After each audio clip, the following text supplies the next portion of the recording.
everybody? Okay, it's 7 o'clock. I think we are just waiting on Ms. Minio. So wait just a few more minutes. Technology is always a challenge.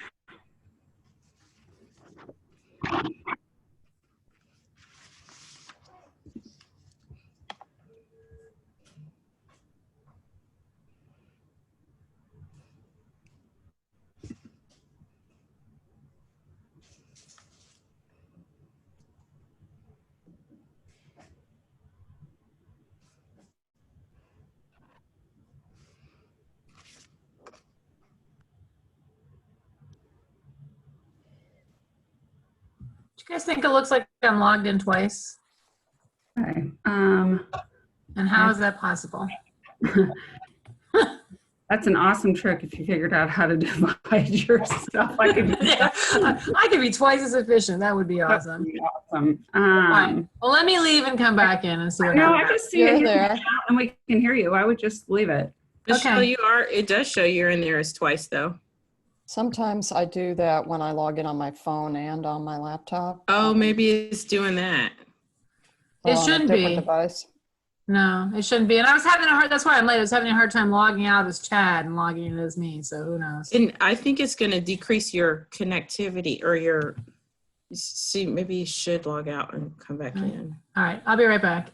Okay.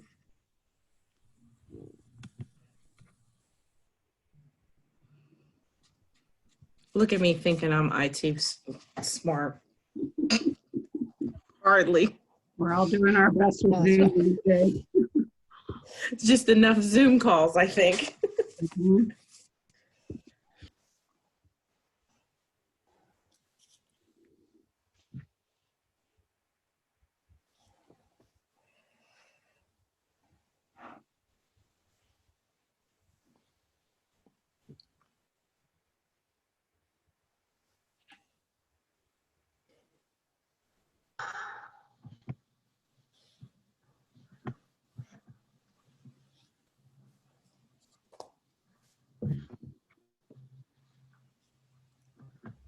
We here?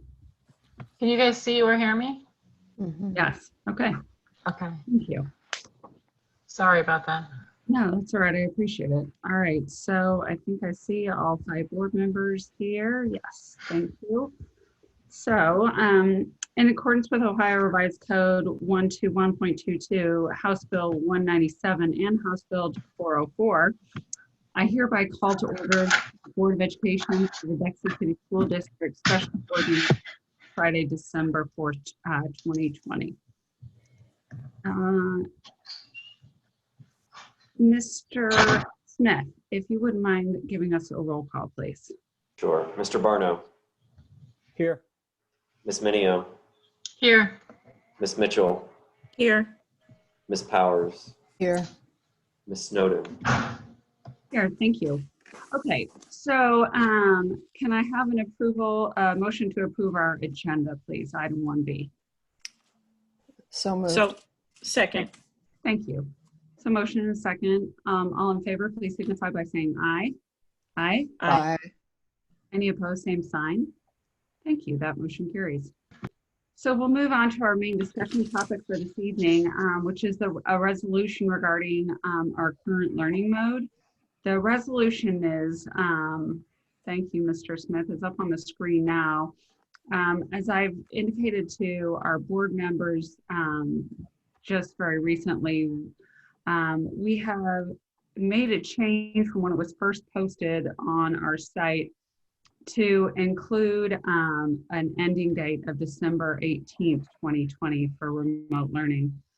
This was done after, thank you, Mr. Smith. So this was done after consultation with our administration and members, community members, people on, we've heard feedback both from the evaluation team and community members. And we felt that it better articulated our intent, which was to just have this learning, the remote learning mode to finish out this semester. And then we intend to go next semester into back into hybrid. Now, there's some kind of technical intricacies with this because of our learning mode decision tool. So that tool can obviously remains in place. And what it states is that as long as we are in, I don't even know whether this is helpful, but as long as we're in one of these modes that says we evaluate our learning mode, the evaluation team will continue to meet. And I think that we will, even though we're still in red, I think the numbers indicate that we will most definitely be there. So the evaluation team will continue to meet over the next month until we get back into school on their weekly agenda to review the numbers. And but given that, our intent is to go back into hybrid if we are able. So that's why we drafted the resolution this way, to accurately reflect that intent. We can discuss more about that as we get into the specifics of this resolution, but I wanted to make note of it before we started the conversation. So given that, I've asked Dr. Good if he could give us an explanation of how we got here. I know we have many community members on the call right now on Zoom, and I know people are interested in our decision and our decision-making process. So there is so much information to be had, and I just want to give voice to a concern that I have, that it is impossible for us, especially the administrators in this group, to explain everything that they know about how the schools run. So there are just so many intricacies of these kind of decisions. So I've asked Dr. Good to give us the best overview he can. We can all ask questions. We also have Dr. Abby Norris on, who is a resident epidemiologist who can help us with those kind of questions. So with that, I will open the floor to Dr. Good and have him give us an overview of where we are right now. Thank you, President.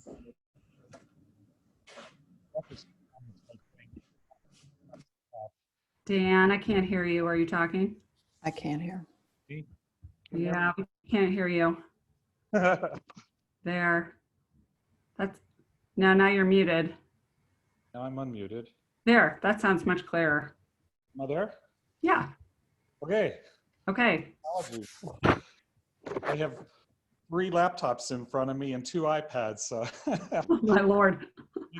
data is at my fingertips. I apologize. But President Snowden, members of the board, I want to preface my comments by saying it really cannot be stressed enough that Bexley City Schools wants our students physically in our buildings to learn alongside our incredible teachers and staff. Each decision that we make is with the intention to do what's best for our students and their academic, their social, their emotional, and their physical well-being. That being said, we're very fortunate. We have a team that is comprised of community members that are experts in epidemiology and pediatrics, as well as Bexley City School administrators, Board of Education members, coaches, nurses, and of course, teachers. This group, titled the Evaluation Team, crafted a draft learning mode decision tool, which was posted on the web, and then the team later revised based upon the community feedback. And for that feedback, we're very, very thankful, by the way, as we navigate this pandemic together. The evaluation team assesses 2 key factors. The first is the medical epidemiological data regarding the safety of having students and staff in our buildings. And the second factor is our capacity as an institution to engage and educate our students in the current learning mode. The team is cognizant of the fact that data can be read in different ways and that very little is entirely known during this stage of the pandemic. That being said, the team does review different data sets when deliberating a health recommendation. The Ohio Public Advisory System for Franklin County, we know as the different color levels. The COVID analytics technical surveillance, we know as the CATS 2-week rate per 100,000 residents. and the absence data for illness and quarantine protocols for Bexley City Schools students and staff. The team also reviews the capacity of our system to meaningfully engage our students in the current learning mode. The team looks at absence data, percentage of absences filled by qualified substitutes, and the number of classes covered by classified aides and by faculty during their plan periods. In addition, this team also notes trends district-wide and by building, by grade, by classroom, even by extracurricular activity. The team shares scientific studies, best practice articles, and recent research. This team is focused on evidence regarding transmission between students in classrooms or between students and staff. And to date, that evaluation team does not have evidence of spread in the classrooms. The team's conclusion so far is that even as cases rise locally, our classrooms have remained safe in hybrid mode due to the masks and the distancing. And Bexley City Schools aren't alone in this conclusion. Other districts which are able to practice masking and distancing have also seen that their classrooms remain safe. Although the current data does not show COVID-19 spread in classrooms, the data does indicate a growing inability to cover classes of our professional staff that are absent. Bexley City Schools is a system, and as such is subject to system stresses, not unlike any other business or our homes.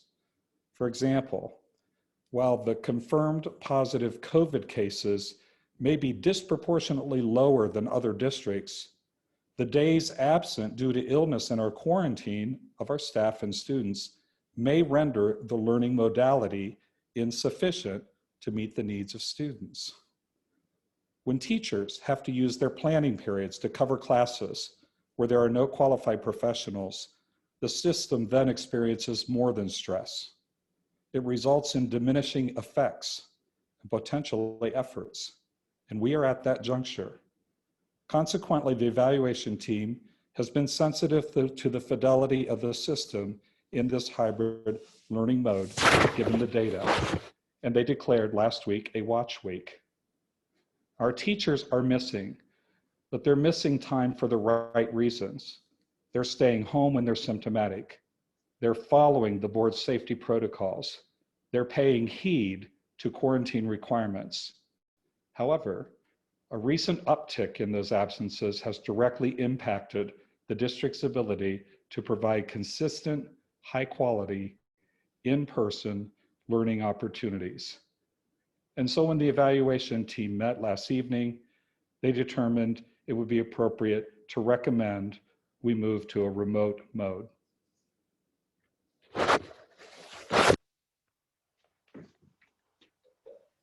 Thank you. Board members have been presented with different charts and information from our administration throughout this week, and especially today in regards to our absences. But I want to give everybody the opportunity to ask questions of Dr. Good and Dr. Norris, if you are so inclined. I will say that Ms. Powers and I have had the opportunity to sit on the evaluation team, so we've had the opportunity to have some of our questions answered, but I thought we'd start with board member questions and then go from there. Yeah, so does anybody have questions? Dr. Good, thank you for getting this information that you sent to us today that we received. But of course, I have questions because it came kind of, it just, I'm sure it's indicative of the juggling acts that you've got going on. So I do have a few questions, just some clarifying questions, if you wouldn't mind bearing with me so that I can fully understand. In Franklin County, we've gone from the purple state back down to red, correct? As of yesterday, or was that today? Dr. Or Norris? yesterday? That was yesterday. And just with the CATS data, that norm number that we want to be at is 200 or is it 250 or 200 per 100,000? Maybe the thing to do is to let Abby take that one, since she's the kind Oh, of. that's right. You did say she's on the call. Sorry. That would be great. Mr. Smith, can you let Dr. Norris Dr. speak? Norris in. I'm here. Hi, Dr. Norris. How are you? I'm fine. How are you? Good. So we're at, in the 2-week rate that Dr. Good sent to us as of December 3rd was we were at 639 cases per 100,000. That's right. So that's, and the number is 250 that we want to be ideally at, or 200? So I think you're referring to the decision tool, and the top level of the decision tool is I think it's 200 per 100,000 cases. And I think what you see in that number is reflective of when that tool was developed and what we believed at that time to be a very high rate of COVID, a very high incidence rate of COVID, and based on the state's recommendation that a rate over 100 per 100,000 was a high rate. What's happened in the time since we developed the tool, and has happened all over Franklin County, is that the rates have gotten to be much higher than that. And so I say that only to say, when you describe it as a target or where we want to be, it's just very hard to kind of zone or focus so fully on a target, because it's really hard to say what a rate means at this point. What is high and what is low? In October, we were hoping for 50 per 100,000. That rate is so far in the rearview mirror, and yet, we continue to operate as a society. And so even that 200 has a sort of different context around it right now.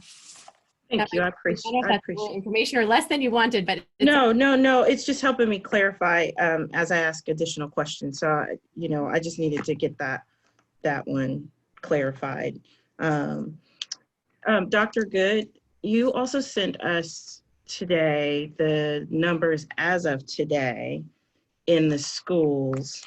And when you look at those numbers, I think I kind of expressed to you, those numbers demonstrate, to your point, that masks and distancing is successful for our district and many others. What I don't think is widely understood is the impact of staff absences and what's driving that. So, for example, when we look at last year's activity in terms of absences, we've seen almost a 68% increase in staff absences.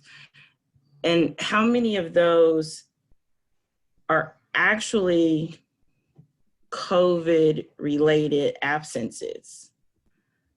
I can answer that question. Thank you. And you're right, I waited to send you the data until we had the latest, greatest, and we had to wait till that last period of class today because we do attendance by class period. So Right. Patients and getting that. So when you look at the number, for example, of absences, we were looking at 70 absences for 12-3. And of those 75, 8 were actually staff members that were in quarantine, and 7 were staff members that had tested positive. Dan, I'm sorry, can you lean a little bit and tell us that again? We couldn't hear him.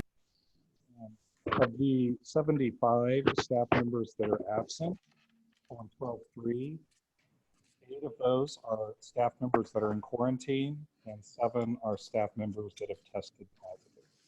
You said 7?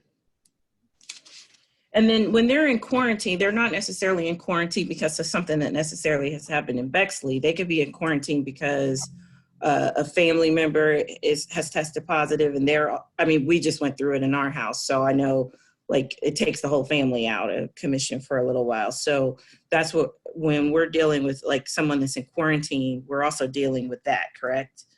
Correct.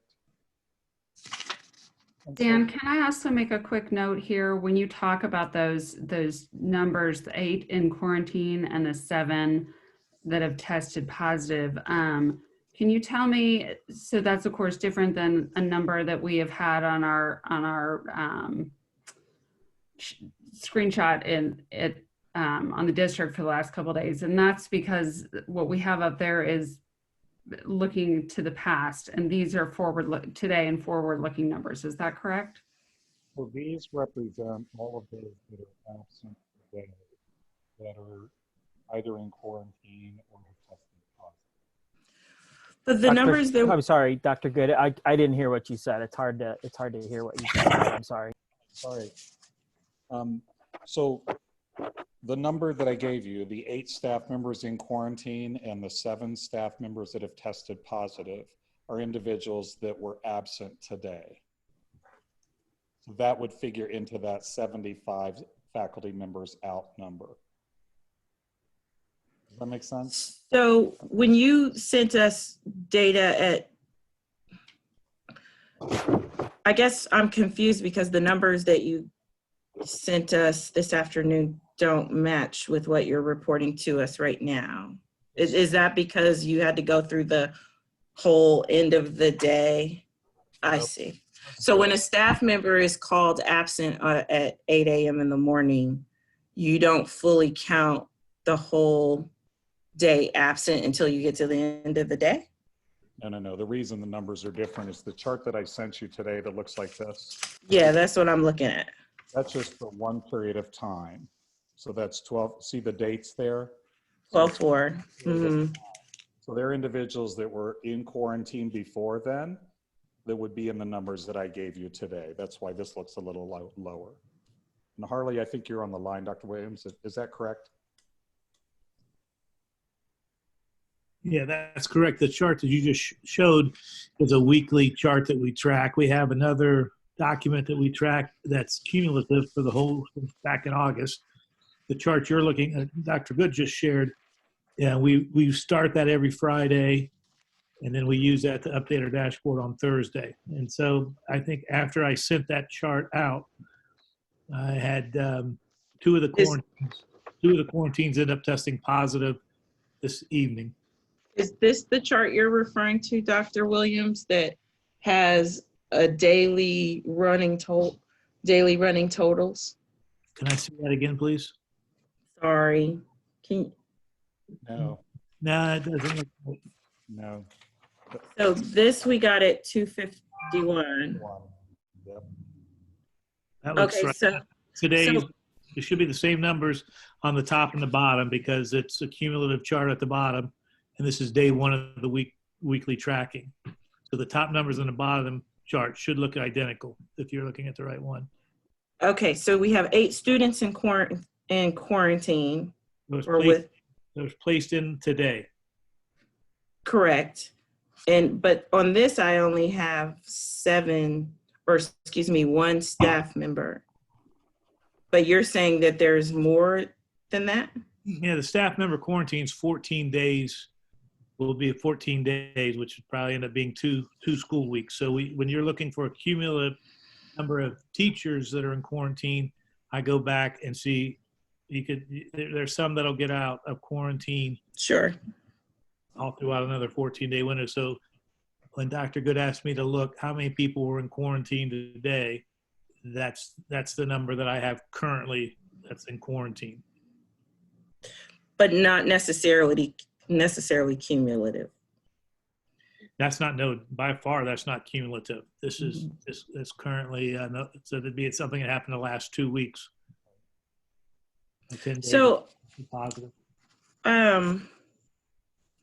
So I think why I'm confused, and I imagine if I'm confused and I've been digesting this information more than some of our average community members, I'm trying to sync up what we're putting out there for people to gather information and understand why we're making these various decisions. So on the dashboard shows past tense, if you will, correct?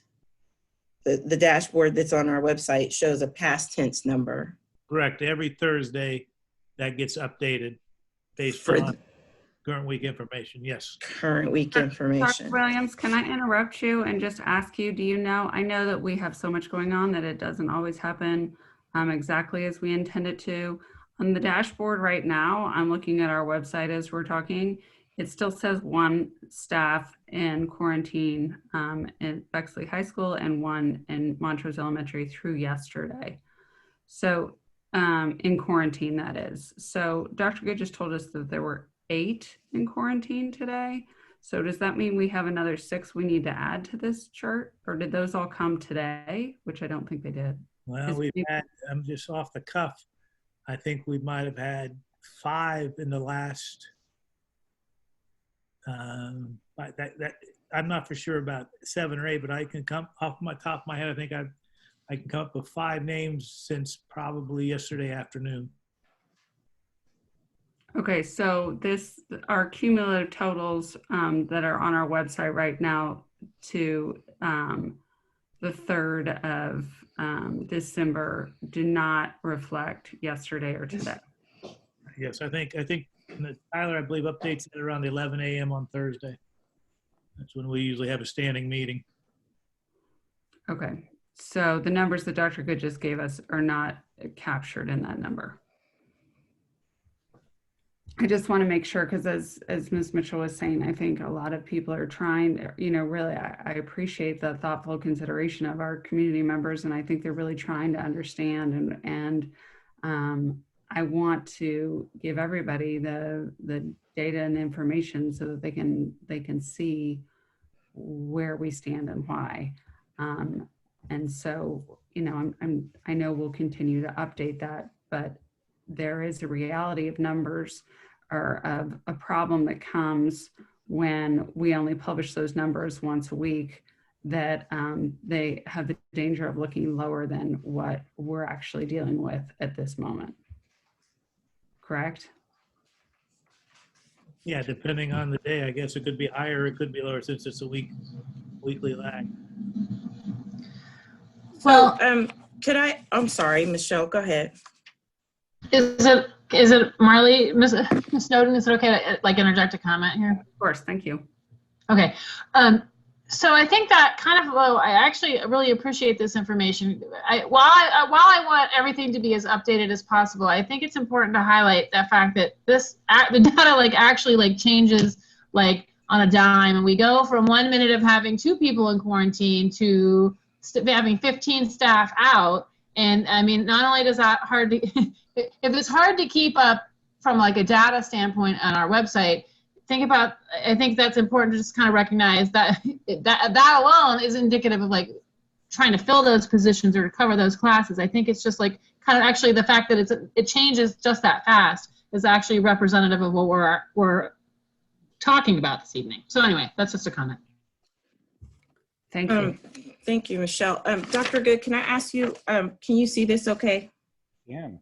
Okay, so this data information that you sent us a chart of just what looks like rolling absences, if you will, for the week of November 30th to December 4th. And as of December 4th, you're reporting that we had 34 staff absences. So these are teacher absences. Right, sorry, teacher absences. Oh, these are what the principals track, so they know where they need to place teachers that are covering classes for others. Okay, great. I was going to ask where this was coming from, so that helps make a lot more sense. So when at the high school, for example, they reported 10 staff absences, and based on this, after they filled their classes, there were 2, am I reading this correctly? There were 2 classes that went uncovered without a teacher, or was it 4? Without a substitute. Without a substitute. So it had a staff member, but not necessarily That's right. So a licensed teacher. That's right. Because, I mean, that's a very sobering picture when you see that we had 100 for a whole week's period. I added that up. a total of 146 teacher absences that are related to COVID, either directly or not. And in this case, it's not necessarily directly in our buildings interacting with each other or students, but it could be that they've got a family member or something at home with COVID, and so they're also in quarantine as well. And this number, I mean, I don't know, how many staff do we have? About 160? 40. How many? 240, I believe. Is it in Harley? 325-ish. That's all teacher staff, and yeah, that's everybody.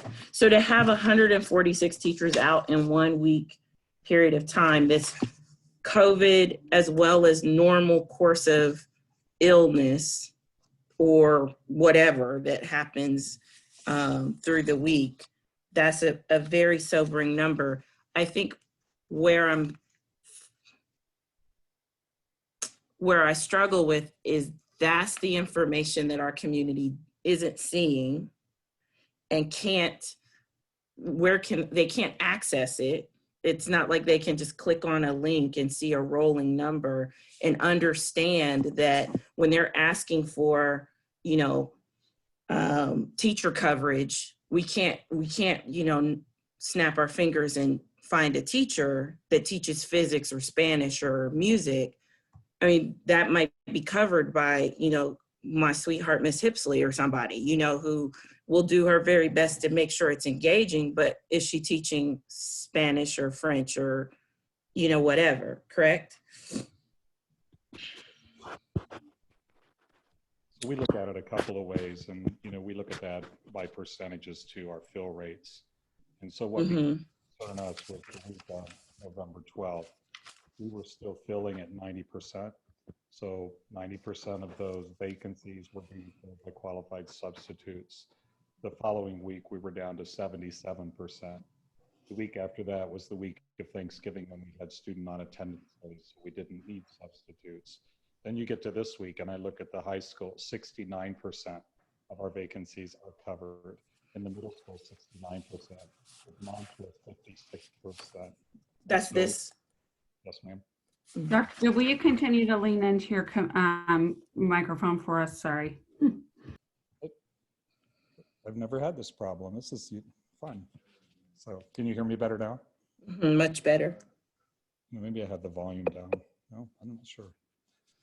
So yeah, so it's alarming. You think that just a little more than half of our vacancies at Montrose were covered with qualified substitutes today.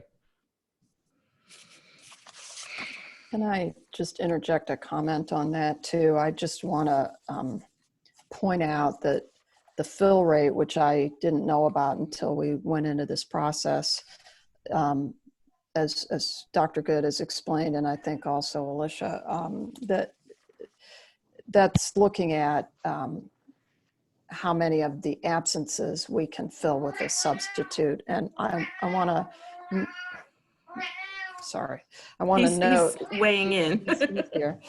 I want to note that the problem comes from both sides of the equation, as I understand it. It's partly that we have more teachers, we have a lot of teachers out, but there's also a huge shortage of substitutes. And part of that, I think, is caused by substitutes who normally would be happy to be coming into our buildings are electing. Maybe they're in a higher risk category. Some of them are retired people, and they, we've been careful about, being more careful even with people who are over the age of 60 or 65. And so there's not only teachers out, but there's a shortage of substitutes, licensed substitutes, and all the districts in Franklin County are facing that same issue right now. Sorry, go ahead. So this is kind of a question and kind of a comment that relates to what Ms. Powers just asked. And so I think this might be actually a question for Dr. Norris. So I recognize for sure that there is a shortage of qualified substitutes. We knew that going into the school year. It's not a surprise. But I think I guess the first question is, the numbers that we're looking at are our staff. So we're not counting in the quarantine numbers or the teacher absences. from our sub pool. So I think it's fair to assume, or maybe that's the question I'm asking you, Dr. Norris, is as we look at the, in general, community numbers tracking up, some of the people who could potentially be subs are also sick or in quarantine or just weird, and I think it's gonna, I think the numbers are gonna be, how am I trying to say it? I just think that we have to be drawing, our sub pool has to have, be less available because in general, people, we're seeing higher numbers in the community and higher numbers of people sick and in quarantine. So I'm not sure if there's a question there or Dr. Norris can comment on that, but I mean, or Dr. Good, but do we have less subs because there's less qualified subs available, but I would have to assume that some of them are actually unavailable right now, or we're having a harder time filling them because some of them could potentially be sick or unavailable due to COVID as well. But that's not a number that we're measuring because they don't work for us. How's that for a question? So just a quick answer is to say, yes, you're right that, the same pressures that are on everybody face the sub pool. And then this has been mentioned a little bit, but I just want to say it clearly, which is, in this moment, it's incumbent upon every adult, every person, but every adult in our whole society to be vigilant about their own health, right? And so a teacher under normal conditions that is not COVID or a substitute who woke up with, allergies would have gone to work without really thinking much about it in 2019. And now we ask people to be really, really aware of that and be hyper conscious of the fact that in this current moment, that could represent something more serious. And so absences are higher across the board because people are doing what we asked, which is trying to protect everybody by being really vigilant. So I'm sure that that's also the case, just as it is with the staff of the school district, it's true of the subs, which is being really, really careful about where you are and how you feel. Thank you, Dr. Norris, for clarifying what I didn't ask very well. Thank you. So on, just as a last follow-up on that, Dr. Good, so you said at the beginning of this that we had 75 staff members out. Is that today, 8 for quarantine and 7 that had tested positive? That's what you said? And so if you did, can you just give us a feel? I don't want you to obviously personally identify any stories, but can you give us a feel for what, where the rest of those people fall? Because I think there have been a lot of questions from our community about that. Other questions. And what's interesting is there are the codes. They lump a lot of things under one code. So you can put in personal leave or illness. It could be family illness. It could be your own illness. It could be a doctor's appointment. And so the coding isn't sophisticated to disaggregate all of those different causes, but they are all legitimate absence. There's no doubt about that. There was some speculation that teachers were electing to be home for childcare purposes because their children were attending a district that had gone to remote only. I have not had a single confirmation of that from any staff member at this point. So, and that's not even a code that we could have in the app. And that would fall under one of those, what do you call them, special requests or accommodations or something, wouldn't it, under, right? Mm-hmm. And I know that we started the school year with some of those special accommodations, but have we seen any increase in special accommodations since we went from remote to hybrid? Harley, if you're still on the line, maybe you could answer that. We probably have to do a little bit more data dig on that. I'm sorry. Talking about ADA accommodations? Yeah, just if, you know how we had to, if No. we had. We've been pretty consistent. Okay. And FFCRA. Yeah, we do have a few employees that will have used those days as well for their child schools are on remote. Federal law gives every employee until December 31st 10 days basically to use those, and so that counts in part of it sometimes as well. Yeah. So the question that I think Alicia maybe was asking Dr. Williams, was when we went from remote to hybrid in September, was there an uptick of those type of requests when we went to hybrid? Yes.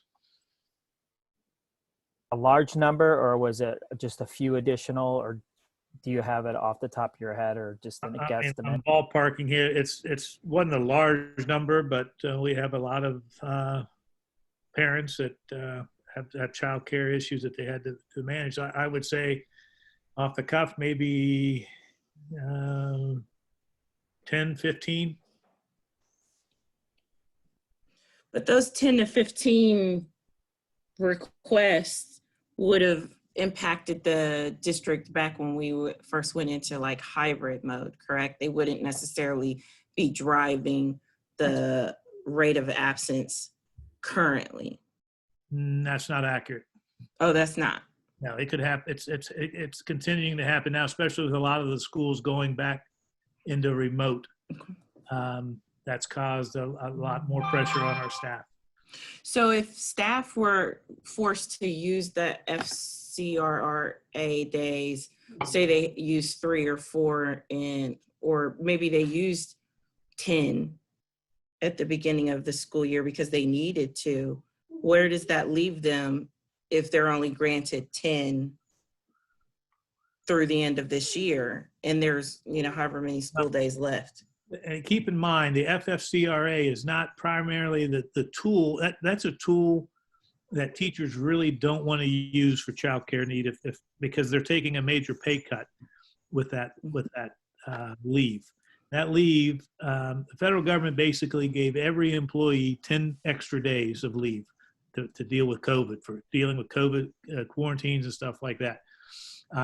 Teachers only use it for child care when it's really their last resort, because they're get $250 or $200, $300 pay cut to use that. Now, the people who are actually quarantined, who have to been diagnosed or stay home by a doctor, that leave does equate to a full day's leave pay for them whenever they're out. And so, please don't. I should have made that clear from the very beginning. FFCRA is a tool that's used, but it's not something that's being abused by any stretch of the imagination. No, I wasn't trying to insinuate that. I'm just trying to really fully understand, what numbers are driving 75. You get sick leave. You have doctor's appointments. You have teachers that have parents that need support during this time. Gotcha. Teachers that are requesting FMLA leave to deal with medical issues, surgeries, and it's everything we've had in the past. It's a normal course of business, and then we're adding in the weight of what happens with COVID when we have to follow the guidelines, the protocols that keep everybody safe. That adds to that compounds on top of the normal. Yeah, you consider our staff probably has a 9 to 10% absent rate in a normal year, which is very good. Our students are usually around a 93, I think, which is extremely good. But when you throw COVID and you throw in the impact that it's having indirectly on other families, the impact it's having when the teacher's doing what we ask them to do, stay home if you have a runny nose, scratchy throat, a headache, or body aches, and they're doing what we ask them to do, and we knew that was going to put stress on the system. But if our top priority is keeping the staff and students safe in school, it's something we have to encourage. So I just have one last question, if I may, and then I will shut up and let somebody else ask a few if they have it. Dr. Good, can you tell me, in Central Ohio, when it comes to subs, we get all of those subs through the ESC, correct? We do. And then do we have to share those subs with entities like private schools, charter schools, or do they get their substitute teachers when they need them from somewhere else? To the best of my knowledge, The Educational Service Centers Council of Government only provides substitutes for the public school system. But For that would- public schools. Yeah, but I can't be certain of that. I would have to go back and check. And are we still at about 5 Central Ohio schools that are currently hybrid and the rest are in the remote, or has that dropped down as well? It hasn't dropped yet, no.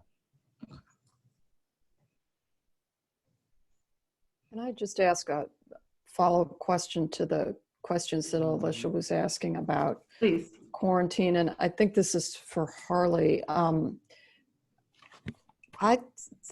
It was my understanding, and I just want to clarify that when we say that a teacher is quarantining, that's because we have asked that we have identified a situation where we ask them to quarantine.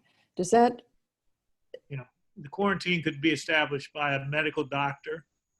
It could be established by a public health official, and our contact tracing team will tell people to stay home as well. And sometimes it's a quarantine would be that there's a known exposure in the house. And we also have a lot of people that are just symptomatic, students and teachers. When they become symptomatic, we ask them also to stay at home. And we wouldn't necessarily call that a quarantine, right? We're just saying Correct. symptoms. By our definition, it would not be a quarantine. Mhm. Thank you. Dr. Williams, I have a follow-up question for that. Or I'm not sure if it's a question either, but I feel like this is something that has been raised like with the community, and so I think it would be valuable for them to hear. We do our own. Can you tell us a little bit about how our contact tracing works? We do our own contact tracing. Yeah, well, like I said, it's really important for us to try our best to identify known exposures and let people know so that we can keep the spread down. Okay. It would be it would be ideal if public health officials had enough people to do contact tracing, but you can just see the numbers right now. We used to have a frequent contact with them. I used to get a call about every 2 days and say, here are the people that we have, and make sure, and I said, well, we've already contact traced, we already identified those people that need to be quarantined. But so we do that, so we get like a 3 to 4 to 5. We used to get on a normal day about a 3 or 4 day head start on identifying people that need to be quarantined.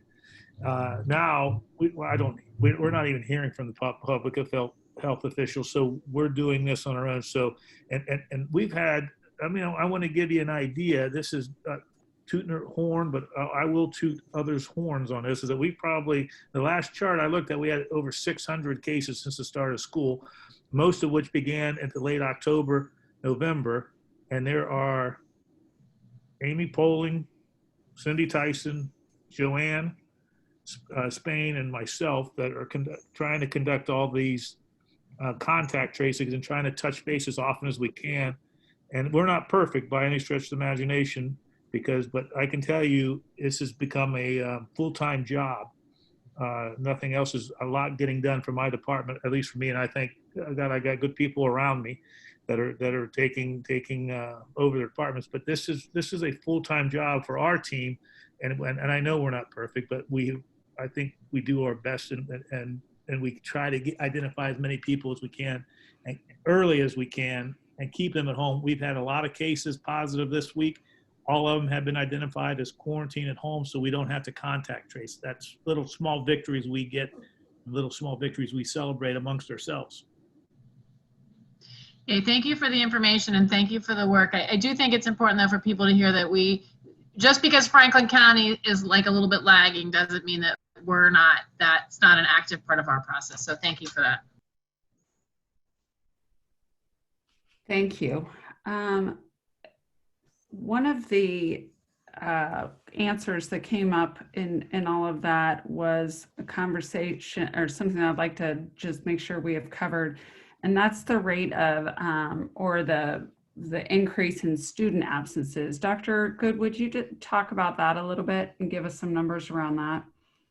So we've been running, thank you, yes, I'll do that. We've been running attendance rates based upon the number of students that are expected to walk through the door. And we've had an increase in the numbers of students that are remaining home, not because they're ill or they're not coding because they've quarantined, not because they're visiting colleges or because they have a medical, but we saw a significant uptick in that this week. And as much so that we were down, let's see, for example, at the high school, where the week of 11/16, we were at a 92% attendance rate. The Monday of this week, we were at 66% attendance rate. We've seen that same phenomenon at a couple of our other schools as well, but not all of them.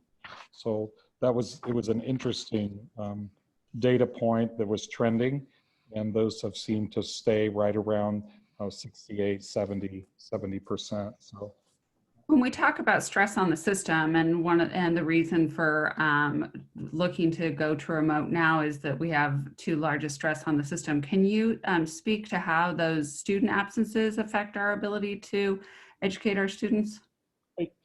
Certainly, and you know, our faculty are absolutely amazing, and I know our community appreciates what they do. So in our current hybrid, there are two cohorts, an A cohort and a B cohort, and only one of those cohorts is present in your classroom at a time. And so a teacher will be teaching, for example, the A cohort, half the students that are to attend. The other half are asynchronous, meaning the teacher needed to plan activities for those individuals that were not in attendance that day. As well, then that would switch on the other 2 days of the week at the end of the week when the one cohort that was home would come in. So the oddity is on Wednesdays, they all come together. So in some ways they need to be sequencing at the same rate, even though some are asynchronous and others are present in your classroom. Requires some very, very creative planning on the parts of teachers, but that's not all. We have students then that would be quarantined or have tested positive that are eligible also to have learning plans for them. And we're ramping those up for second semester, by the way, with written plans and case managers to help each of those students navigate and their families navigate the system. So the teachers are now planning for individuals that are quarantined. Then we also have students that have specialized live streaming rights because it's indicated on their individual education plan or on their 504 plan. And so teachers need to make plans for them as well. So in essence, you could be building plans for 5 different sets of students, only one that's actually present in your classroom. So if we increase the numbers in any one of those groups or do those shifts, it's an incredible stress on teachers.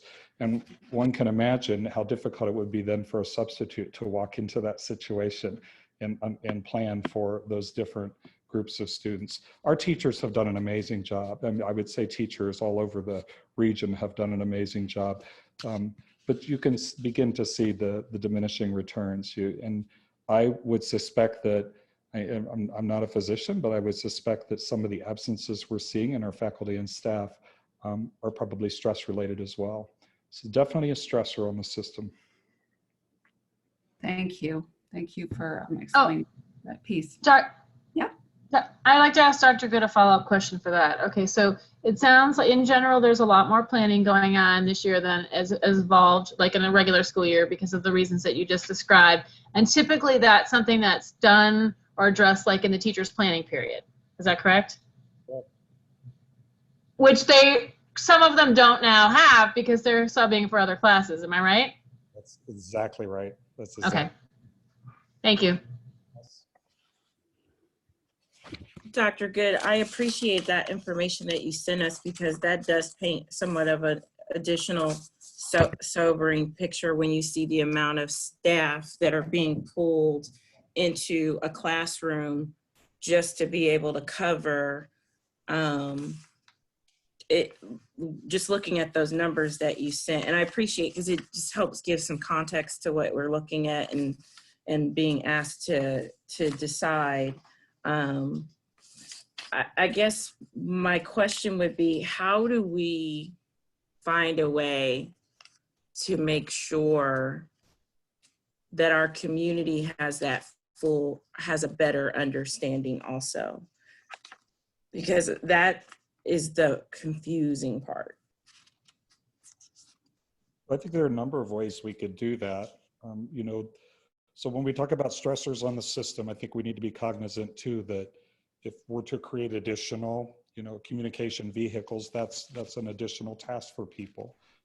And I'm not saying we can't do that, but that is part of the reason the board meetings as well, so that we can communicate that to our constituents.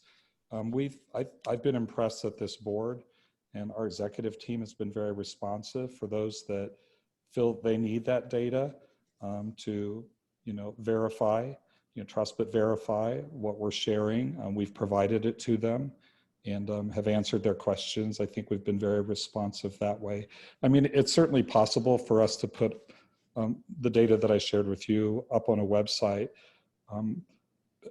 The danger in that is people, you know, like I shared earlier, people interpret data different ways. And so you know, they're going to question where the data came from. Why was it coded this way instead of coded that way?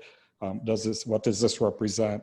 We also have to be careful because we're a small district and sometimes we have small numbers of students that fit into specific categories, and they would be personally identifiable. Identifiable. Right. So, yeah, purpose. So we could do that. Again, anyone that's asked, I've provided that to them. I know our team has done that as well, but you know, certainly if it's the will of the board that we put something up on, you know, the website or. No, I guess I was just trying to understand a better way to, because the dashboard is a past tense number.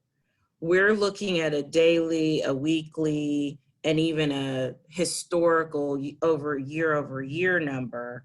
And then we're trying to find a way to respond with questions, putting additional stressors. I'm surprised you have hair because I was firing off a ton of questions to you. So I can only imagine, you know, when you're compounding that with a whole community full of people just trying to understand, what I'm trying to, I guess, ask is how, and maybe this is more for the board, for us to figure that out. I don't know. I mean, yes, we have board meetings, but we know we can have a board meeting and people in this case, not walk away, but hang up from the Zoom call and they have interpreted what we have sat and said for 4 to 6 hours or however long, and it'll be totally different because perception and all of those things have an impact. But numbers are numbers. Even when they're rolling on a daily basis. So that's what I'm trying to have. Well, I think it's a good question, and you know, an age-old question. One of the things we're proposing, the community's been very kind to introduce me to people in the community, and in some of those gatherings where we mask and socially distance, they've been great opportunities to share data and put context with that data and then do some shared problem solving. So that's why in the newsletter that people received yesterday, the board and I both agreed that we would do coffee chats after the first of the year, because even if I just share the raw data, it requires so much more context. And this is a system. So one data point alone isn't necessarily cause to make a shift in learning modality. But when you look at the increasing number of teacher absences, the increasing differentiation responsibilities, the increasing numbers of students in quarantine, I mean, the decline in available substitutes, all of those things work together to stress that system and put us in the situation that we're in. And just so the community is aware, we're not the only district in this situation. And if you look at between the fine lines on most websites of districts that have moved to remote, it very much has to do with their inability to fill their professional capacities with qualified individuals. And so sadly, we're in that position. We are advertising for substitutes. I'll I'll make a shameless plea during this board meeting that if you have a college degree, you qualify. And we've posted in our newsletter the link to where individuals can become qualified and indicate Bexley as their preference for service. It doesn't pay a lot. It's very rewarding, but we do wear masks and we social distance. You would be expected to wash your hands. Thank you. I think that's an important Thank you. reminder. And so are there any other questions? Well, I do have one that I might as well jump in with now. Dr. Good, can you also tell us a little bit more about what the remote learning will look like for these next 2 weeks? Where will the teachers be? What will be open? What the expectations are? That kind of stuff. We did send out, actually, it's kind of a Dr. Williams show. We did send out an operations update today. I talked with bargaining unit leadership too, and we talked about this is a little different than when we were remote back in the spring. Then we were concerned about spread. This isn't about spread so much as is about capacity of the system to accommodate the students that are present. And so the teachers, we want them to be in the building unless they're unable to be in the building. And if they're unable to be in the building and they're able to work from home, they prepare a plan for their supervisor and submit that for approval. And we know that that alone will relieve some stress for some individuals, but we will still be providing specialized services for some of our students on site. Our libraries will still be open. Our nurses will still be on duty. Principals will be there. I'll be there. And so we're still in operation, but we're also going to accommodate the very many faculty and staff that aren't present for one good reason or another, but are able to work from home. So they'll be able to utilize Zoom to connect with their students. In addition to that, we're launching wellness checks so that every family will have at least one wellness check each week by a qualified professional, generally a counselor, social worker, aide that's been trained. And they'll be asking questions, how are things going? And making certain that the students continue to be engaged and that the families have the supports they feel they need. And I know it's a big stressor for our families. We're working with Bexley Rec on the possibility of having places for children to go who families need childcare. And we're even going to help staff that if we're able with any staff that wouldn't be needed because the building, because we don't have students present. And then additionally, I don't want to recapitulate the whole distinctly Bexley, but we've ordered a lot of technology so we can actually improve that digital experience with webcams. So if you think about a science classroom where there are a lot of labs, and actually many classes use labs, not just science, the arts classrooms, you think about in primary grades where you're doing a lot of small reading groups or a lot of small numeracy groups. It's difficult to take your laptop and try to balance that with what you're doing and trying to direct the rest of your class. But these webcams will help. The microphones will help because right now with everyone masked, the sound quality, as you can tell here, even without a mask, is not all that great. And so the board, the district's been great in making those investments so that we can improve that experience. So those are just a couple of things that'll occur. Thank you. I appreciate you speaking to that a little bit more. I think this might be my last question.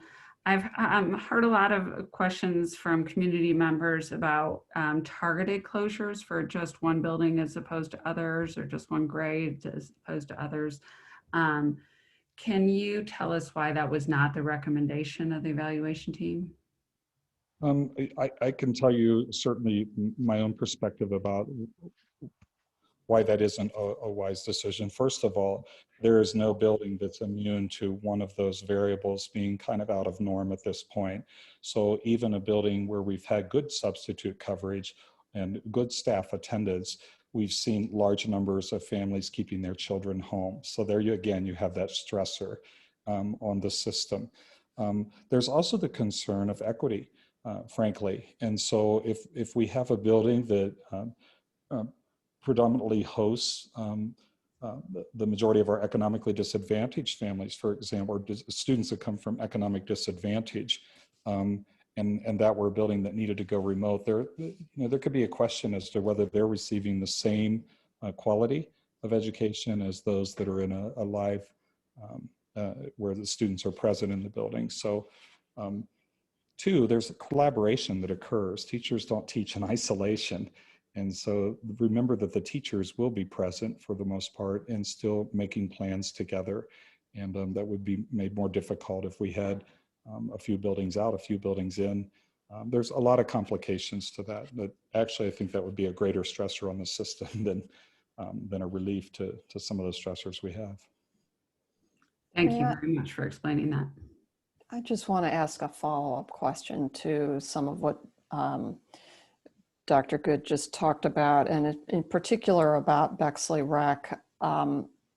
When we had the non-attendance days, the first 2 days of Thanksgiving week, I know that Bexley Rec, and I'm so appreciative of Mike Price and his team jumping in on a very short notice and bringing in childcare availability into our buildings for our families who needed that at that time. It was a great service to the community.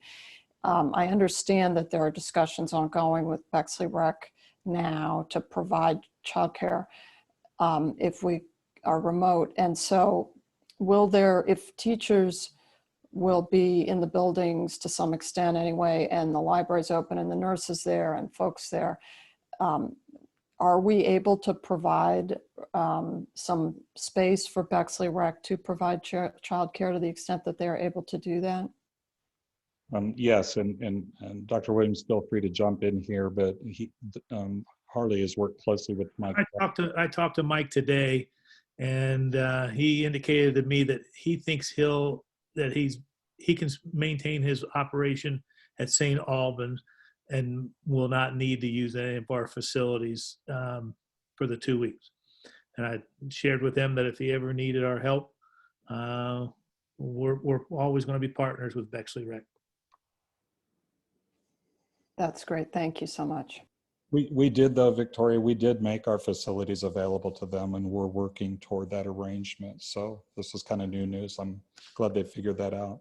We even have been talking about if the board approves a different service model where we have a morning and an afternoon cohorts after the first of the year. We're talking with Bexley Rec again, and what a great partners. And we're also talking with JCC about ways to support transportation for students and make certain, again, those childcare provisions are available to families that need those. Thank you, Pam, for bringing that up. That is a little plug that I wanted to put in at this point for our community members. Part of what has made me feel better about supporting this resolution to go into remote learning is the thoughtful and thorough planning from our task force for our service mode change, what I'm calling hybrid 2.0, to look at how we can improve our time and consistency with our students without sacrificing safety. But I just want our community members to know that tonight we're just addressing the remote learning part of it and this resolution. But next week on the 10th, on Thursday, we will be having another special board meeting, and that will be to hear the full proposal from that task force, which we're really looking forward to. And then we'll have some more time to kind of sit with that, hear from community members, and then we'll vote on that on December 15th at our full board meeting, with the intent that when we come back to school in January, that we could go straight into that hybrid 2.0 remote. So if all the tea leaves aligned, of course, the board hasn't voted on it yet. It's not set, but that's the hope. That's the plan right now, is to move in that direction. So just giving a little foreshadow to that. Do we have another? Go ahead. Could I just add, Again, I think I'm very, very excited about this hybrid plan. Whether the board adopts it or not, of course, that's, but I was very, very impressed with how engaged the community was in helping to craft this. I was very impressed with Jill Abraham's process she built to make certain that it was not only collaborative, but it was iterative.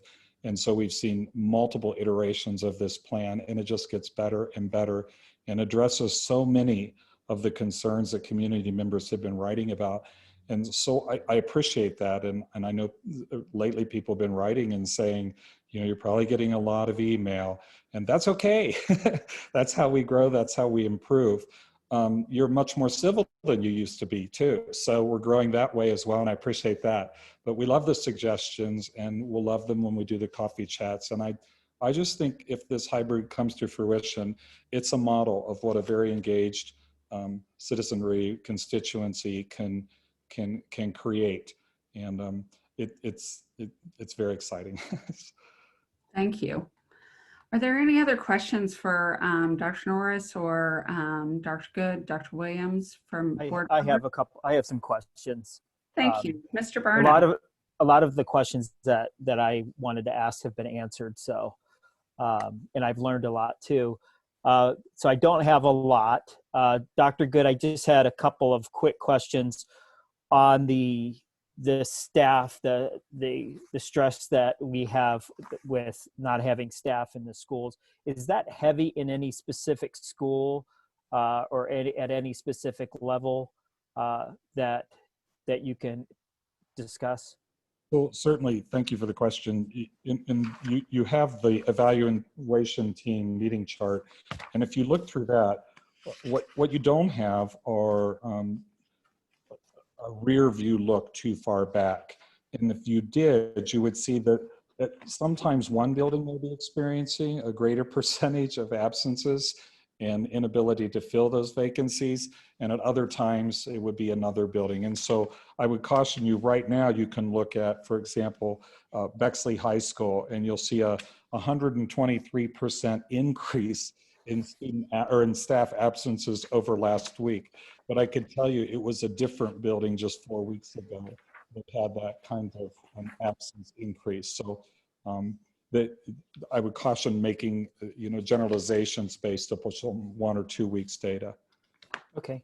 And next question I have, if the board approves us going remote for these last 2 weeks of the semester, and this is kind of getting more of an opinion from you than asking you specific data questions. Do you think that will help fix the lack of qualified individuals, whether it be our own teachers or subs? Do you think that this will greatly alleviate that? Hey, it's an interesting question, John. So again, what a wonderful community. I've had quite a bit of correspondence today from individuals that are willing to go out and beat the bushes to create our own substitute pool here in Bexley with individuals that are qualified, but for one reason or another are able to stay at home and are willing to maybe do a day or two. And I think we know from the Education Service Center that people tend to sub where they live. And so if we can build our substitute pool over the next 2 or 3 weeks, we find ourselves in a situation again where we have an extraordinary number of absences. I believe we'll be able to fill those. I do. So kind of the related question is, as we stand right now with the lack of having that pool built up, going remote over the next 2 weeks, do you, again, more of an opinion, do you think that this will help in alleviate the stress on the system that we've had and part of our learning mode matrix? For instance, if we have, I don't know, I think you said 75 absences. Yes. By going remote over the next 2 weeks, do you foresee, and I'm not going to hold you to this, but do you foresee that say for instance, that is 75 absences, maybe being 20 absences, to where the system doesn't feel stressed because they're able to teach remotely? Absolutely. And again, we have amazing faculty and staff. Bexley did a great job at hiring these professionals, and from classroom teacher to custodian to food servers, personnel, maintenance, all of our aides, they want to be with children, and they're not going to let being home stop them from engaging with students. We just need to allow that to happen. So if we think about how many are so ill that they cannot participate in that remote teaching, I would suspect that would be a very small percentage of the individuals that are home. Okay. And so kind of on the flip side, because from what I'm gathering, and it sounds like that this is really, it's not to do with the actual COVID and the exposure and the health and the safety specifically, that we've had such an outbreak or community outbreak or even any community spread in our schools. It's more of on our matrix, our decision-making matrix. It's in the, I know the CATS is way above the 200 or more, but the BCS absences for illness, that seems to be kind of the primary driver of where we are now. Is that correct? It is, but I would also claim that it is in fact related to the pandemic. And again, people, if I have a sore throat, I'm advised to stay home. And if that sore throat doesn't disappear, I'm advised to have it checked, you know, to see if I'm positive. And so I don't know that we ever exercised that heightened responsibility in the past. I mean, most of us would tough it out. Right. Can I jump in on that point? I just want to clarify, John, you're asking if what's driving us is the middle column, the column I call the middle column, the BCS absences Yes. for illness. So I would say that that's not what's driving this, because that column, and I'm jumping in because I've had more time on this chart than the rest of the board members, I think, have. That column is intended to tell us what level of illness among students we have in the building. And I think the beginning of your statement was exactly accurate, that we are not understanding a recommendation tonight coming from the evaluation team as reflective of increased illness of children in the building. It's really not that. It's really the substitute fill rate and the absence at the staff level that we've been discussing. And that is not captured in that BCS absence for illness column. And again, our knowledge today is that Dr. Good has described that we have 7 or 8 teachers out for COVID, and there's 75 teachers out. And you know, we had a total of 15 out for either quarantine or COVID. So that other 60, it may be illness, but it may be a whole bunch of other things also, some of which are, you know, COVID caused, or, you know, many of which may be COVID caused. But I just want to be clear on how this tool works, that tool only captures absences for illness of children in the schools. Okay. Thank you. And just to be clear on that, that's what that side captures as we're looking at the learning tool, those, you know, columns. But this whole part does talk about what Victoria was just talking about, that the evaluation team will look at number of quarantine or absent staff members and students, including by cohort and other things. So it's covered in the tool that we set forth. Exactly. Just not in that column. Yeah. Okay. And so kind of circling back to the question, because as Ms. Mitchell pointed out, there's so much data out there, and Dr. Good, you're correct. You can look at a point of data and say, well, look at this. I can't believe this. You're doing this because you're not looking at this, or I'm looking at this and I interpret it differently. I think I guess maybe a question for you, Dr. Good, and maybe Victoria, you can answer this. Well, actually, kind of a side note, the recommendation is made from the task force. Is that as a result of the discussion, and then it's, hey, this is what we all believe, or is it something that's put in writing to you, Dr. Good? It is not put in writing. Victoria, did you want to? Well, I don't want to get ahead of what you're going to say. I would say that we've got so many task forces. This is really the evaluation team that's as described in the that decision tool, and as Dr. Good described at the beginning, it's made up of epidemiologists, medical doctors, PhDs, nurses, administrators, teachers, coaches, and I would say that the data that we look at in that, and Marley and I sit on the evaluation team as representatives of the board, but we don't, we ask questions and listen. That team of all those people that come from all those different parts of, the community, if you will, they know exactly how to evaluate the data. So the epidemiologists and the medical doctors really help us in a huge way at evaluating the CATS data, the information that they bring to the table that informs that kind of data. And we rely on those experts to interpret that data. The school data, likewise, is interpreted for us by the administrators and the teachers. I might have left out teachers, but they are also on the evaluation team.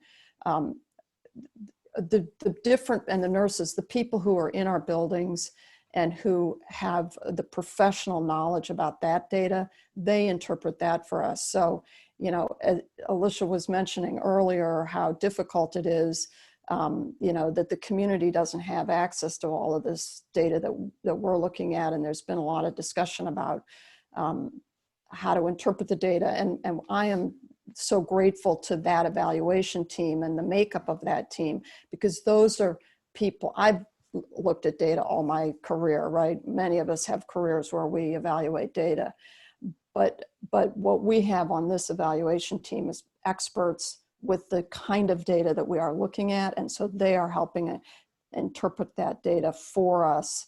And that's how we go through that decision-making process, or how they do. Right, and that's good information to know, and kind of why I wanted to ask. I had a good idea of what was going on, but I think it's good with so many people participating. So at the end of this the evaluation team, at the end of this meeting, is there a vote taken? I mean, maybe I'm just trying to get so the public is aware of how, when Dr. Good is making the recommendation as the superintendent, is it, hey, we're voting?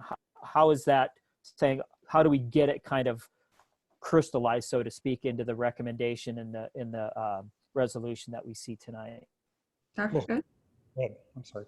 No, I was just saying, Dr. Good, could you answer that for us? I was going to toss it over to Harley to give him some credit for chairing that committee. Well, I guess on behalf of the evaluation committee, we met yesterday, and we've all had our comments, and we had looked at the data, and at the end we went through a roll call and came to the position where a very strong majority recommended to Dr. Good that we move into remote at least till the end of this semester.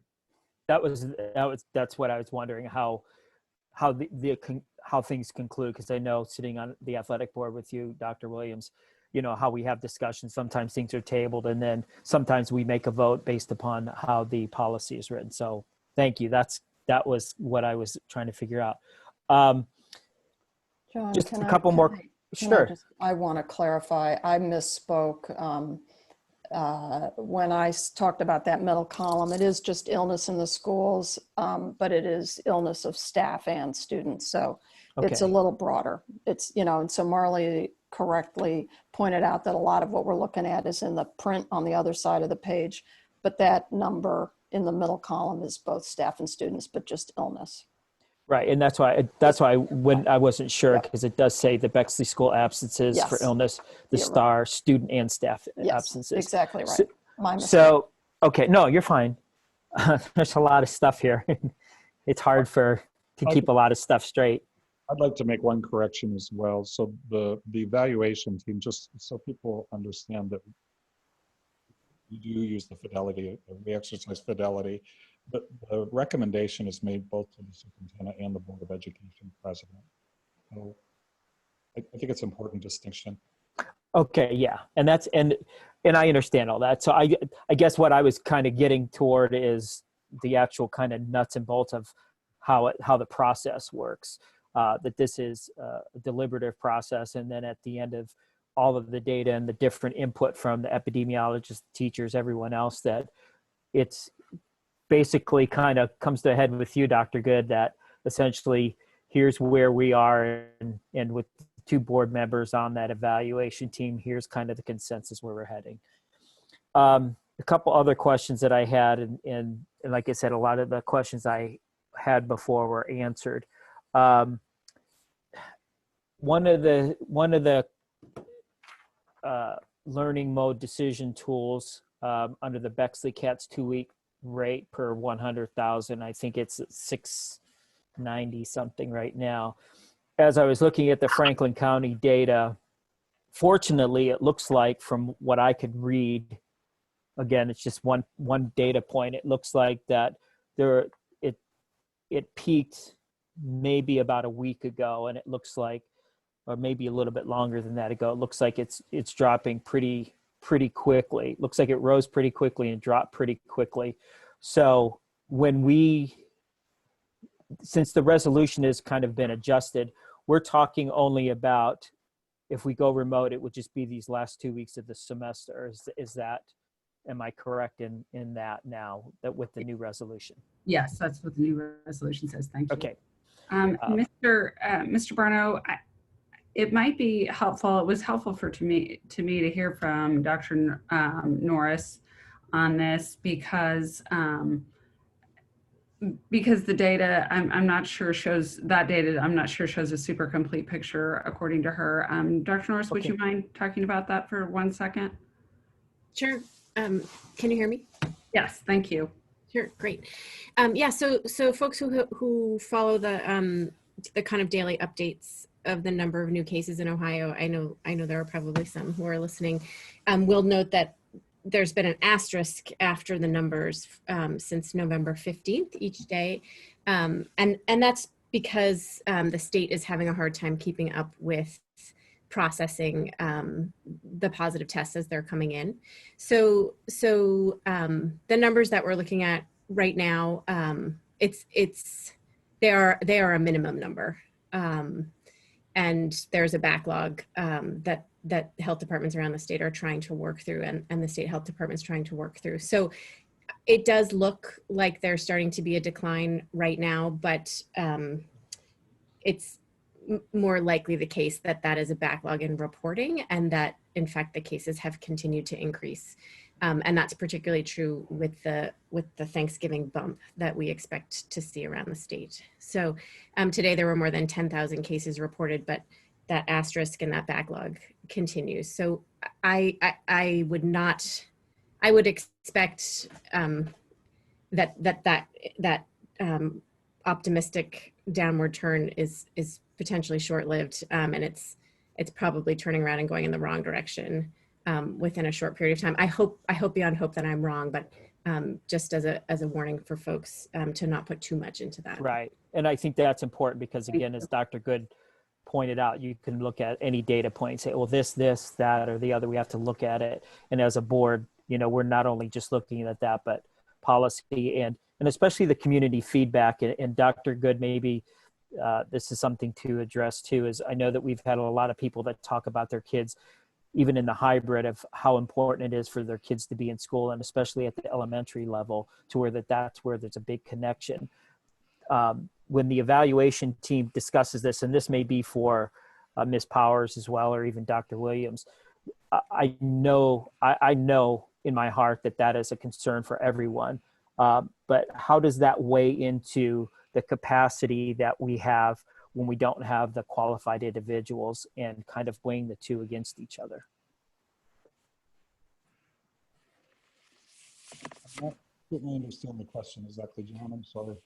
Oh, that's okay. So what I know that we've been receiving a lot of community feedback about how kids are suffering when they're not in school, and that parents are concerned that if we go fully remote again, that this is going to be an issue for their mental and emotional well-being. And first of all, I know that you and everyone else involved in this have that as a high priority.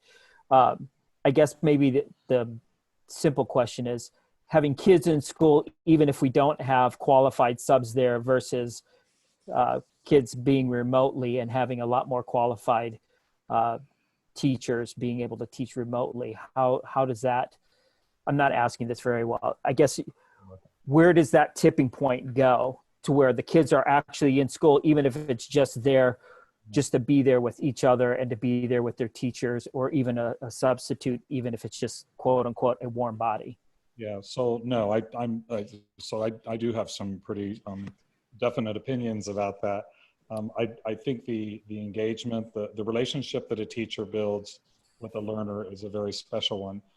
They understand their cognition, they understand their emotional IQ, and they know they're well-trained professionals that know the right kinds of support, the right kinds of inspiration. We call it challenge and balance arousal is what we call it. It's a micro teaching skill, because you recognize what's needed and you know exactly what to say to inspire that child to develop those new cognitive synapses. So no, I don't think just any old person in a classroom supervising or providing daycare for any of our children aged 5 through 18 is a good substitute for their regular teachers. And one of the things Bexley has going for it is those relationships cross generations as well. And so many of our faculty and staff had maybe the parents or knew the parents, knew the family members, had the siblings. It's definitely a family operation here. So I would maintain that they're going to have a higher quality of learning experience, a more productive engagement with the teacher that knows them than they would if we were to bring them back and just have volunteer strangers in the building. That's a Dan good opinion. I mean, it's a Dan good opinion. And so it's,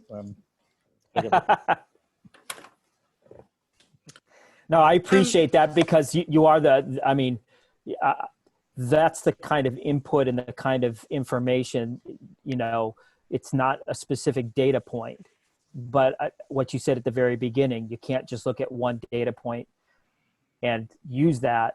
I think to have somebody like you and your experience, and by the way, welcome to Bexley, for 6 weeks, jumping right in. I guess the issue that I struggle with a lot is so much community feedback that I get with our kids need to be in school. We need our kids in school. They're already struggling with the hybrid, and this hybrid is really helping them hang on. And I know that we've all seen a ton of opinions on all different perspectives, but that is something that I know that we all have to weigh. So to have your opinion on that and your outlook on it, especially exactly what you addressed, I do really, really appreciate that. So at this point, I don't have any more questions, but thank you so much for that input. Thank you, Mr. Brown. I have just one question for Dr. Norris, if I could. Yeah, Ms. Mitchell, go ahead.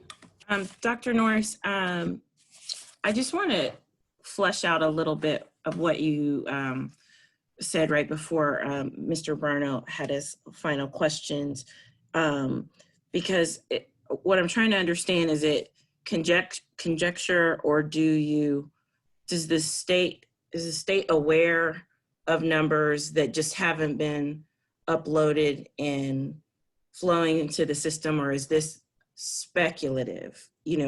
For example, I know what's going to happen in my building through the buildings across my entire portfolio through the end of the year. So I report out to my owners, hey, this is going to happen. These expenses are going to take place. This activity is going to happen. This project is going to get underway or complete. And I'm reporting that on a regular basis, because I know for a fact that it's happened, or it's going to happen because it's scheduled or whatever. In this particular instance, do we know that these cases have already been tested and just haven't been uploaded into the system? And that's why for a fact that those numbers are going to go up? Or again, is this just speculation that this might happen? Yeah, great question, and has sort of two answers to it. So what began happening starting November 15th is that the number of tests that were done was higher than the number that could be verified on that day to be counted in the 24-hour period. The state reports every day at 2 p.m. the number of new cases in the last 24 hours. And the big thing that happened was, as people know, there's a lot of different kinds of COVID tests, and some of them are more accurate than others. And there's one type of COVID testing which is valid when the result is examined in combination with symptoms. So it's not done algorithmically, it's not done by like a lab machine kind of spitting output into a database, but it has to be a human that looks at the lab result together with the reported symptoms of the patient. And what happened starting on that day, but continuing through, is with the surge in cases and the surge in people being tested, there were a lot more of those tests that needed to be verified by a person. And each day, the number of the buildup of kind of positive cases in the queue that had to be compared to symptoms kind of grows and grows and grows. And so there's now a many thousands deep backlog of positive cases that may not go through to be confirmed counted positive, but appear to be positive and need to be verified. And it's not a new process that's been happening since that test was developed, but it's newly urgent with the number of cases. So that's one piece of it, which is that those are tests that have been done, the positive results exist, but the state hasn't verified them, so they're not counted in the database that drives some of those numbers that get reported by the state. Sorry, this is a long answer, but the second part of what you asked about speculation and what I would call to be models, right? Like people looking at the number of cases that there have been and watching the trends and sort of making predictions. The same way we look at the number of cases now and talk about how many deaths we'd expect to see, 2 weeks from now, 4 weeks from now, 6 weeks from now, sort of making estimates based on what's happened so far. How many cases might we have in the future? And that number that's a model based, and we won't know what actually happens till it happens. And those numbers similarly look pretty bleak through the rest of this month and through into January. Just to that what we expect to see will be a continued rise as we've seen in the last month. And then I just have one last question, Dr. Norris. And this is just because I don't understand the process, but if there's this backlog in the queue, by the time the queue catches up with the evaluation of these tests, is that information no longer, it's more of a tracking, that these occurred? Because some of those people may not necessarily, they may be COVID positive on November 15th, but November 25th, they're cleared. Do you understand what I'm asking? Exactly. There will be many people who will get, I don't work in this part of the testing system, but as happened in the beginning of the pandemic when the testing turnarounds were so slow, right? People heard their results long after it was relevant to their own medical care or to tracing their contacts. It's not relevant. It becomes irrelevant at the individual level. It's still useful for tracking trends and would give us context, for example, of how many cases there were the week before Thanksgiving. We have what we think there were, but we know that there was this backlog. There were probably more positive tests, almost definitely more positive tests. All right, thank you. I really appreciate that. Thank you very much. All right. Oh, no. Sorry, go ahead, Dr. Good. Do you have a comment? You have to lean in. Sorry, we can't hear you again. It's better? But yes. You can see me, so. No, what I was going to say is, I don't want the public to think that we're not concerned about all of our students either. It's not just our itty bitties, not just our primary and intermediate students that are vulnerable to not having that constant and continuous contact with their teachers. The results of our panorama data survey and the open-ended responses we got from over 650 of our 6th through 12th graders shared that they want to be in classrooms with their teachers. They long for that engagement, that connectivity. And I, as a parent, I wouldn't want to just imagine that my adolescent is okay just because they're an adolescent. And well, what adolescent is okay, really. But so it's not just the young ones we want back in school. We want them all back. I just wanted to clarify that. Thank you. And Marley, can I say just one thing? This is Abby, sorry. Uh-huh. I guess I wanted to just offer a little bit of context as a person on the evaluation team, because I know, well, people must wonder kind of what's the perspective of some of the people sitting on that board. And I just wanted to weigh in for people to let you know that the epidemiologists and medical folks who are, this is true of others on the evaluation team as well, but the people looking at the data we're all Bexley parents, and we have students and at all levels of the district, and we have some of our children are athletes and some of them are in the theater program, and we're all really focused on these considerations of, because we're looking at it in our own households every day and among the friends of our children. Like we live here and we see these things and we talk to our neighbors. And we also really represent a range of risk tolerance across our group. Sort of our natural inclinations coming into this, some of us were really risk averse and some of us were really interested in kind of pushing things to stay in as long as we possibly could. And I think it's been a really valuable experience to hear that diversity of opinion across that group, the broader group, and also people who have similar training and yet still come at this from really different perspectives. And for me, it's been very gratifying to work with a group of people who have been as focused as they are on hearing all of those perspectives and really trying to weigh them and live them and imagine how they're going to play out in this community, because it is also our community. And so I just want to leave people with that knowledge that these concerns that we hear from people about how their kids are doing really weigh so heavily and are so powerfully felt by all the people on that team. We read them, we see them, we hear them, and we hear all of you. So, Thank you. I appreciate that. Marley? Yes, Ms. Minio. Okay, do I have time for a couple of questions? Oops. You do, and then I think we'll try and wrap it up. We have public comment still to go tonight, and then our.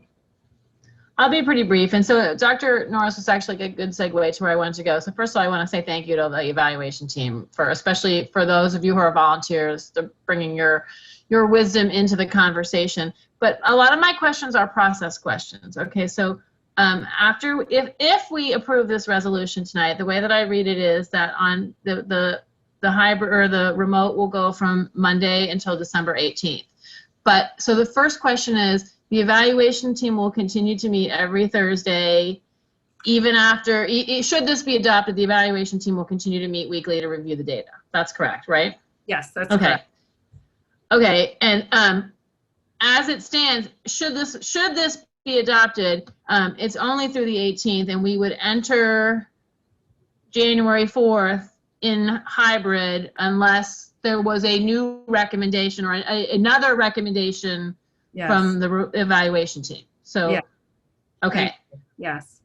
Okay, so those are good process questions. And then this question is for Dr. Good, and I feel like I'm actually very appreciative of all the conversation we've had tonight, because I feel like you kind of answered a little bit. One of the questions I have is how, when we are in a remote mode, I think it's much harder to evaluate the sub pool, the teacher fill and the sub pool, because they're not actually factors in consideration. If we're remote, we don't need as many subs because people can teach from home and quarantine. So one of the things you said tonight that I thought was actually very positive is I'm assuming that if we see a growth in our sub pool, that's actually a factor we can consider as forward movement, because we'll have a bigger pool to draw from. Are there any other factors or things that would help us determine how do we measure the pressure release on the system, I guess is what I'm asking you. How is the evaluation team going to be able to look at that data? Well, we stay in contact with our faculty and staff. They're all, on listservs that we have and distribution lists. There's no reason we couldn't somehow assess whether their readiness to return.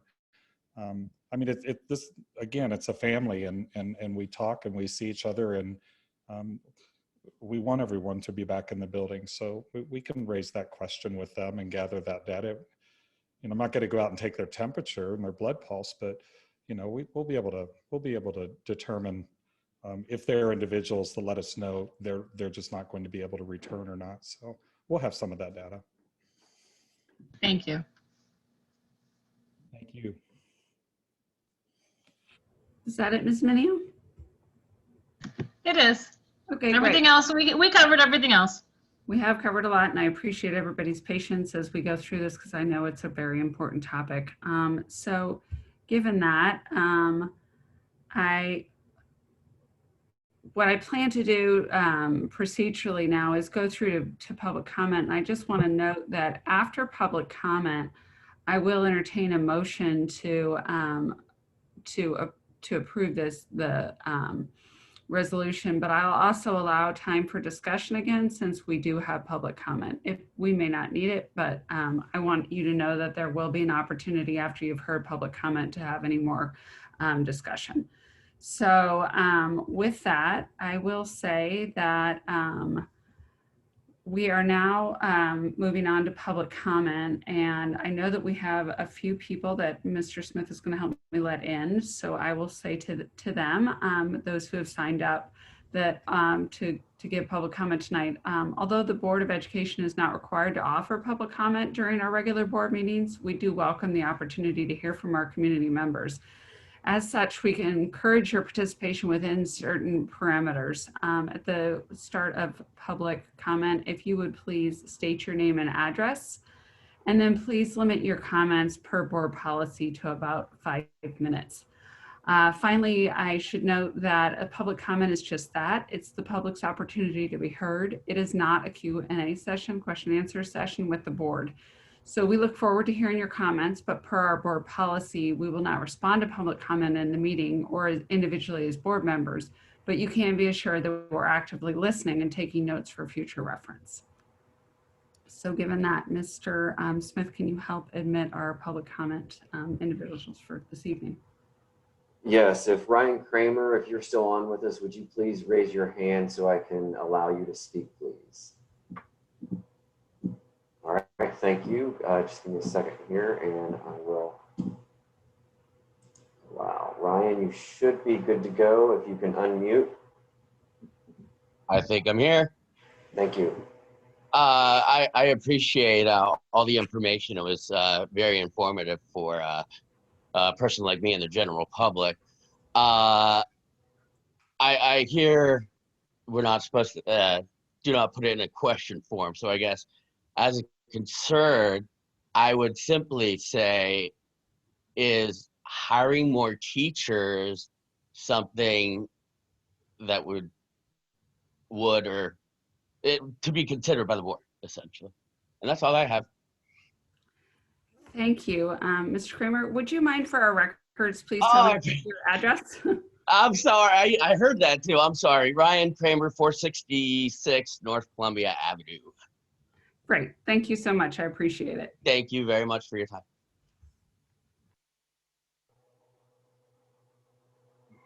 Thank you, Ryan. The next name is Vivek Ray. If you're with us, if you could raise your hand, please.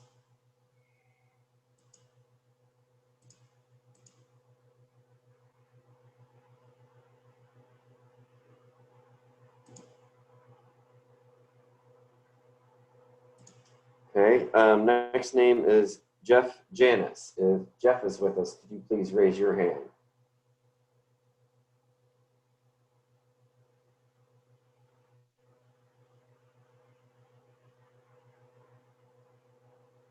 Okay, seeing no hand raised for Jeff. Ms. Snowden, that's all that we had. Thank you. I did see Dr. Janice on earlier. I'm just double checking to see if I see any. Yeah, I was looking just a few minutes ago and did not see a name that could be similar. Right.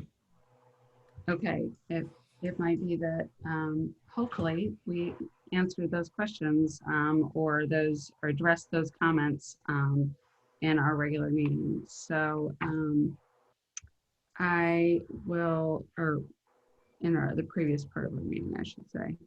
So with that conclusion of our public comment, we'll move on to item 4A, which is a motion to approve our resolution that's found in 2A. And I have a motion to approve 4A, please.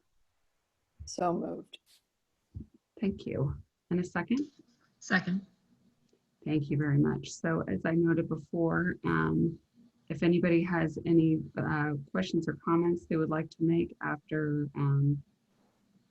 having heard our public comment, I will just say that we as a board remain very mindful of our financial responsibilities to our community members and taxpayers. And we've been, with the help of Mr. Smith, very careful and directed with our spending.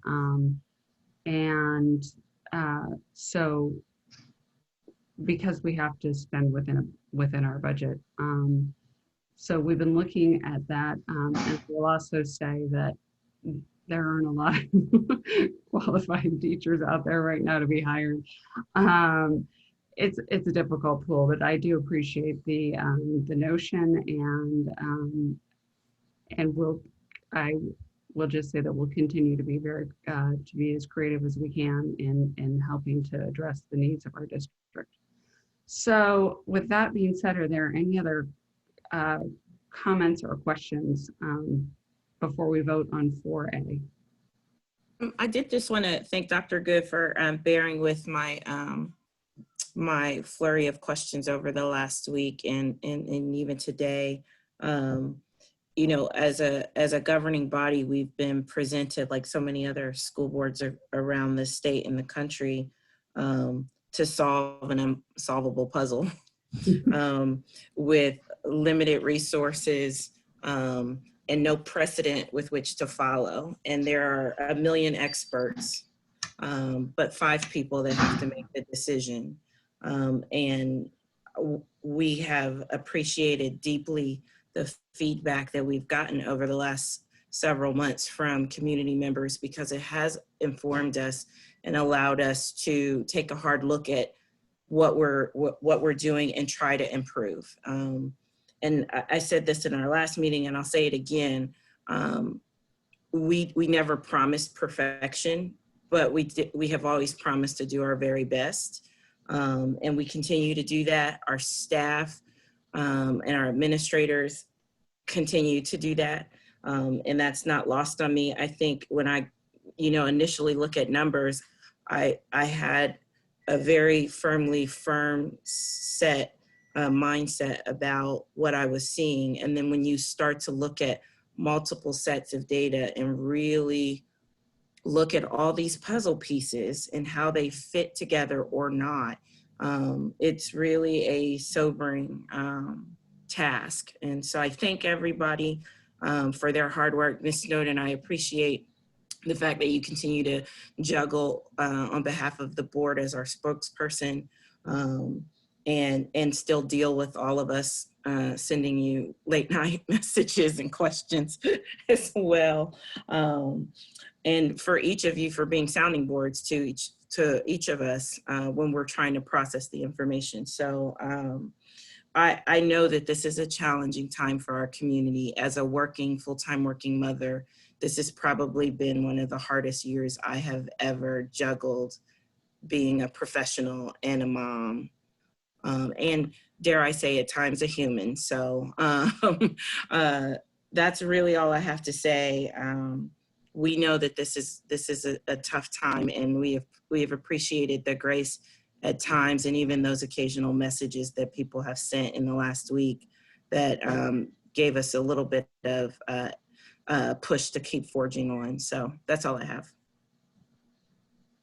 Thank you very much. I appreciate that. And just briefly just jump on what Alicia said.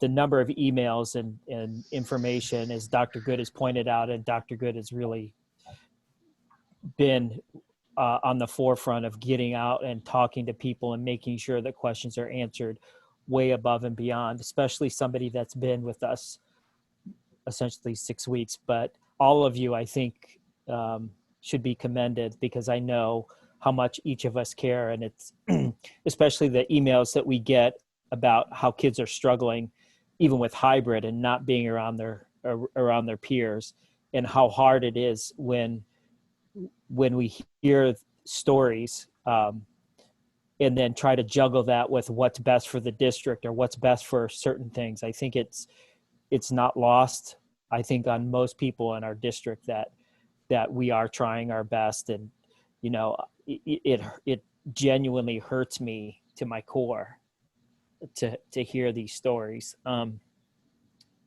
So I want to commend each of you in the evaluation, everybody that's trying to do what the very best is. And I, more than anything, I'm a very competitive person, and I almost feel like I want to kick somebody's butt here, to some COVID butt, just to get our kids back in school, because I know how much they're hurting.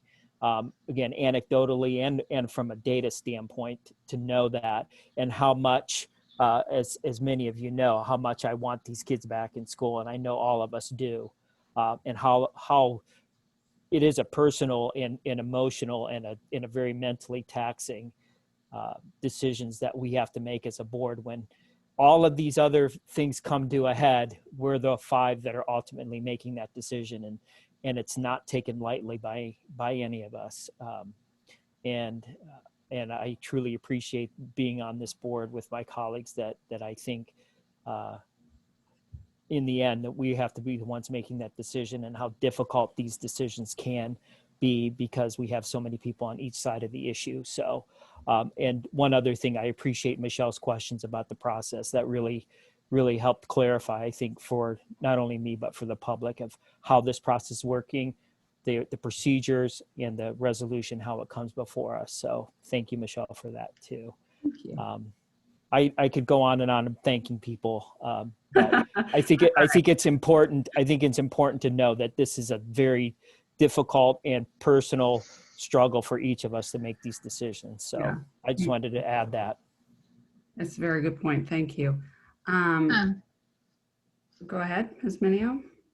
So super quick, I will express gratitude also to the community for sharing your experiences. I do have to just kind of say, I think for every each community member and each communication that we get kind of has their own unique perspective, and for every person who says A, there's another person who says B, and we really are trying to weigh like what's right, or what kind of is gonna feel the best for everyone. So we do appreciate the input. Much gratitude to Dr. Good, Dr. Williams, Mrs. Abraham, our staff. I mean, I think I have to stop and say it again, much gratitude. We've talked a lot tonight about stressors on the system, and we appreciate the fact that you continue to try and provide like the most outstanding education that you can to our children while being taxed by a system like that is stressful. So much gratitude there. And I do think, I just have to say, I think this is Dr. Good kind of like alluded to it, but I think consistency is an important thing, and we're really like looking, we're trying to weigh the emotional well-being of our students with their education and giving them a consistent, strong educational academic experience while taking care of them. And so I'm excited for some of the things that Dr. Good talked about that are coming, some extra supports that are coming in 2021. But I really do feel like we're trying to weigh all the factors so that our children feel good, learn well, and are supported. And that's it. Thank you. I appreciate that. My half-minute speech will just be that I really, I personally could not have done these last month, especially without Dr. Williams and Mrs. Abraham and Dr. Good. So I cannot express to our community how fortunate we are to have those individuals working with us. So given all of that, which is most genuinely felt and necessary to communicate our appreciation for those individuals, I think we are ready to vote. So we have a motion and a second, and to approve our resolution regarding the Bexley City Schools current learning mode. Before we vote, I'm just going to say ditto to everybody's appreciation. Okay. Thank you. Thank you. Actually, one more thing, Marley. Thank you for revising this so it was clear as to the extent and the time period. I think Michelle asked that question. So thank you for Yeah. doing that. Again, scrambling at the last minute to make sure we're all on the same page. You're welcome. All right, now we're going to vote. We have a motion and a second. All in favor, please signify by saying aye. Aye. Aye. Aye. Thank you. Sorry. Are we on mute? Any opposed, same sign. Thank you. That motion carries. So we do not have executive session this evening. So can I have a motion to adjourn, please? So moved. So, second. Thank you. All in favor, please signify by saying aye. Aye. Aye. Any opposed, same sign. All right, that adjournment motion carries and we are done for this evening. Thank you all very much for your help, your participation, and your dedication to our district. Have a good what's left of your Friday night. Thanks so much, everybody. Thank you. Thanks.